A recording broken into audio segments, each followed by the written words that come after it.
When I saw that The Chosen Season 2, Episode 2 was going to be called I Saw You, I figured there were certain verses in the book of John that this episode was going to center around, and I was so excited to see how were they going to portray this.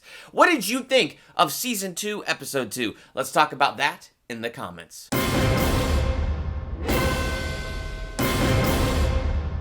Welcome to Durbania, I'm Durbin, and this is my spoiler talk review for The Chosen Season 2, Episode 2, I Saw You. This is a spoiler talk, so if you're not ready for spoilers, check out the episode, come back, let's dive deep into this episode. I thought this was a very good episode. It didn't have a big miracle or anything like that happening in this episode.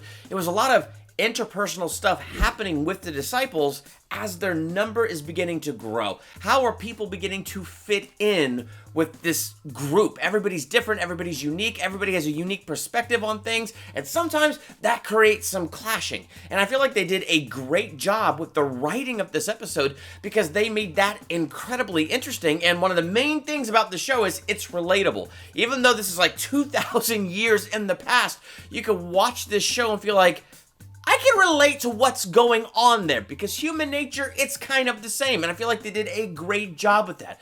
This episode gives us two new disciples. First, we get Philip. You smell terrible. What did you expect, huh? Come on. What are you doing here? And I love Philip. He's definitely going to be a new fan favorite. He's definitely one of my new favorites. And one of the things that I liked about this disciple, very unique how he followed Jesus. Very unique how he got introduced to the group. You know, everybody else, it was like they're at their wits' end. They're at the end of their rope. Things couldn't get any worse. And then Jesus shows up and he says, follow me. Here comes this guy, right? He comes up chewing on his little piece of straw. He shows up with this confidence. In fact, he shows up with more experience than the other disciples because he's been following John the Baptizer around, following that preacher around, living in the wilderness. So he's got this experience, and now John the Baptizer sends him to Jesus the Messiah because he's ready. And so he comes with this confidence of being ready. But what's amazing how they portray this is at first I'm like, I like this guy.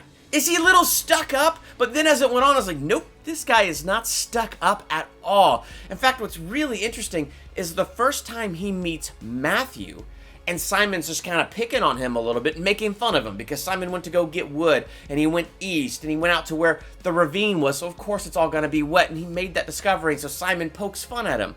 And what's interesting is Philip takes notice of this. It seems that he notices Matthew is different. He notices kind of the mistreatment of things that Simon is saying, so he immediately says, Good work, Matthew. He immediately takes a liking to Matthew and begins to encourage Matthew. Now, this is what I'm talking about, where this is kind of about the interpersonal relationships with the disciples. Because as Philip starts talking to Matthew to try to build him up, we get to know Matthew a little bit better in a much different way. I mean, Matthew has this incredible scene where he's honest with Philip because Philip is relating to him, and so he feels safe. And feeling safe, he opens up and with his axe draws a circle on the ground. Here's a circle. It represents everything in the world and all the people that have ever been. And that's me.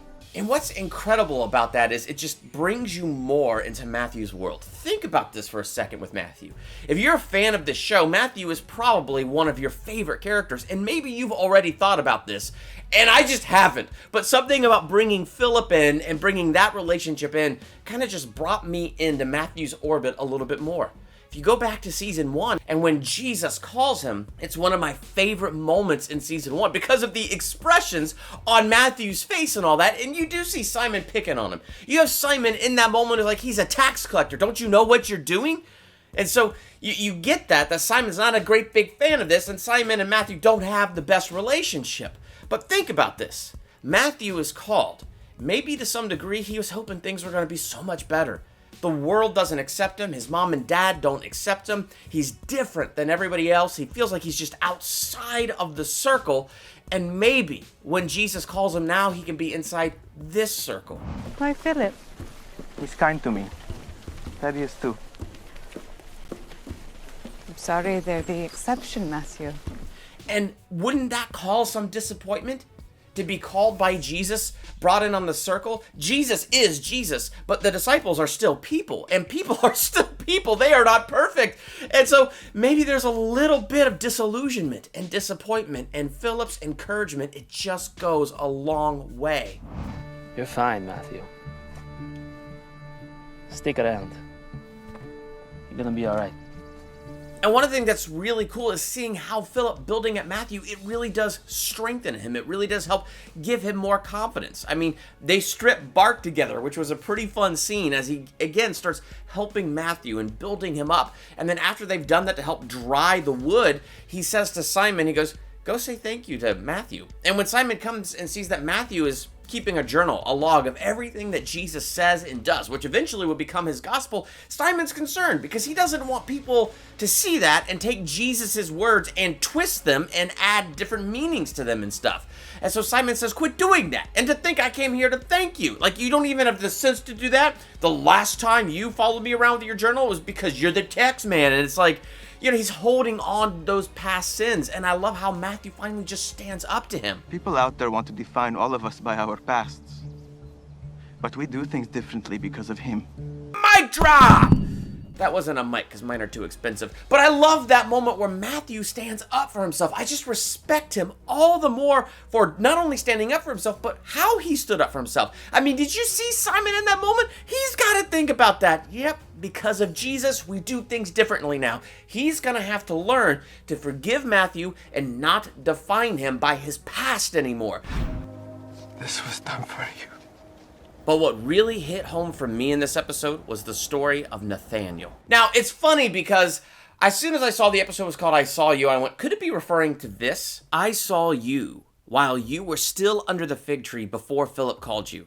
Then Nathanael declared, Rabbi, you are the Son of God. You are the King of Israel. Every time I read that, I go, what is the significance of this fig tree? I have always wondered. Now, yes, what this show does, it fictionalizes that. It's giving us an idea. What could it have been? But what that wants to get across is God sees us. And our most vulnerable moments where we feel like he's not listening, God has not turned his face away from us. He does hear us. He does see us. Just because the answers don't come the way we expect or in the time frame we thought, it doesn't mean we've been ignored. And I feel like that's the message they want to convey. And so as I'm watching this, the way they portray Nathanael, they portray him as an architect. And he felt called by God to be an architect. And you see some of his drawings, and they are beautiful. So he's good, right? He's good at what he does. And then what he's building, collapses right there in the beginning. Thankfully, nobody died, so he doesn't go to prison. But now he doesn't have a job. He's the head architect. He's the one that bore the blunt of the blame. His reputation is the one that died when that building collapsed. So he lost what he thought God had called him to do. This is his greatest gift, and now it has literally collapsed. I thought I knew where God was putting me to. Yeah. And I feel like I've been there. I have spent 14 years in Christian radio, and one of the things that I loved about it was being able to be a DJ and be able to talk about God on the air and know that people were being impacted by that. You don't know what your impact was or will be. I wanted to do that for God, just like we have Nathanael with his plan saying, this is for you. This was done for you. It actually broke my heart when he's under that fig tree and his entire life, all of his plans come crashing down and he just holds up those plans and he goes, but this was for you. I mean, that's me. I've been through it with some of these Christian stations, man. It's been difficult. I mean, I was at a Christian station during the 2008 crash and I lost my position because they had no money. I got laid off. And it was wonderful because it led me to where I now live in California, to one of the best Christian radio jobs I ever had. And I held that position for 6 years. And even though there was no housing crash or anything like that going on, it's just people steadily stopped supporting.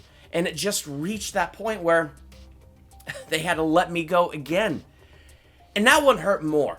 And the reason it hurt more is because there was at one point where I felt like I was the only one who didn't have a letter of resignation on the table, where I was like the only one there. I don't mean that to say anything bad about it. I'm just saying, like, as a fact and as reality and as things unfolded, I felt like there was one time where I was the only one hanging on.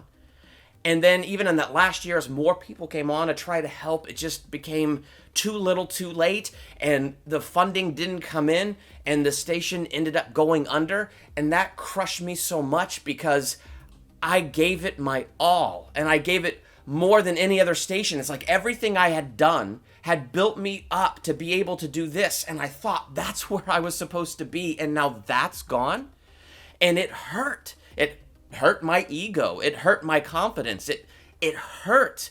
And I live in a small town. So it was hard, and I couldn't even get another radio station job. And it's been difficult. And so I started YouTube, and I love it. But I don't know if you know this. If you're a YouTuber, there are highs and there are lows. And having had the blows that I had with those other jobs, when I hit the lows with YouTube, I felt like I went lower than low. It just, some of this has been so difficult, and I just want to say, but come on, this is for you.